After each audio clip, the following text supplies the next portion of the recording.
کہ بعض لوگوں کا کہنا ہے کہ سپریم کورٹ میں ججوں بالخصوص چیف جسٹس اور سینئر پیونی جج کے درمیان انا کی جنگ چل رہی ہے، کیا یہ سچ ہے؟ یہ میں ذاتی طور پہ سب سے بری چیز جو میں سمجھتا ہوں وہ تکبر ہے، اور تکبر کے بعد انا ہے۔ ایک تو ہوتی ہے انا اپنے زندگی اپنی اس سے تعلق، اگر آپ جب آپ کسی عہدے پہ بیٹھے ہوں تو آپ کے پاس انا نہیں ہونا چاہیے، چاہے آپ پروفیسر ہیں، یہ آپ ہو سکتا ہے آپ کا اسٹوڈنٹ آپ سے زیادہ ایک چیز جانتا ہے،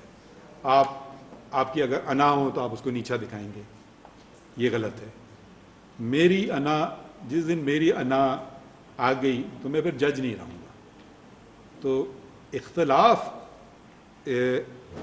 صرف اور صرف جو اختلاف ہیں وہ میرے جیسے آپ کو دو مثالیں تو دے چکے ہیں آلریڈی، اور بھی چیزوں پہ اختلاف ہوتا ہے، ٹھیک ہے،